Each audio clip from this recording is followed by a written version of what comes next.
राज्यपाल महोदय, chief secretary महोदय, जितेबले राज्य जनसाधारण कौन से असुविधा हुए ए मीडिया भाई मान जरिया मु आपण मानकर सरकार दृष्टि आकर्षण करे। मु डेली जाए हाट किसी कंचा परिवा किणापे माछ पाछ किणापे मोर गोटे हबी। आज जेतक लोक किणुले भुवनेश्वर बासी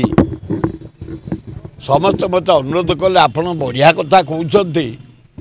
सरकार शुणुंट ये पीवा पानी कथा कहले नदी में पानी छाड़ापी नदी में पानी छाड़े केनाल पानी छाड़े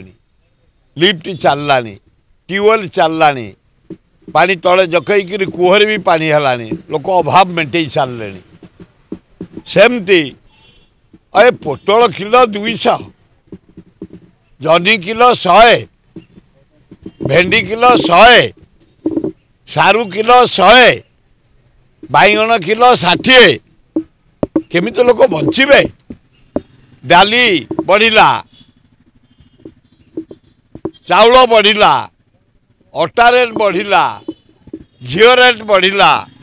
तेल रेट बढ़िला ए बंचे केमिति चीफ सेक्रेटरी महोदय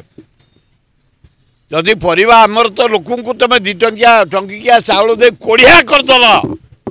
ओडिशार जनसाधारण को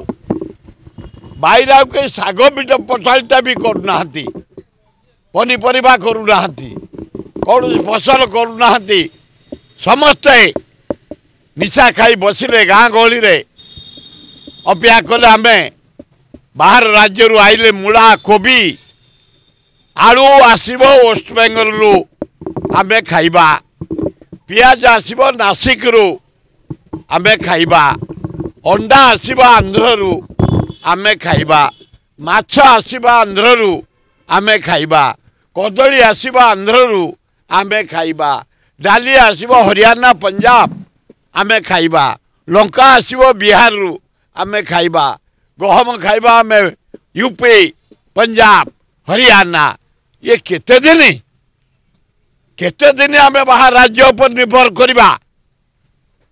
आमर तो कोल्ड स्टोरेज नहीं पनीपरिया कई कोढ़िया गलु आम बाहर बैगणटे भी पोतुनु करूनु भेंडीटे भी करूनु 60-70 टंका बैगण 100 टंका भेंडी जनी रेट हुए ही बढ़ला। तेणु हे गवर्नर महोदय हे चीफ सेक्रेटरी महोदय तुरंत गोटे रिव्यू कर कहीं पनीपरिया रेट एत बढ़ी डाली चाउल रेट कहीं एत बढ़ी जो वीक रोचे ताकू टाइट कर एवं पनीपरिया लोक केमती गाँ गहली चाष करेंगे घर मानक चाष करेंगे अमृतंडा भी आजिकल कई बाहर करूना कि बैगण की भेंडी की जनी कई करूना लज्जा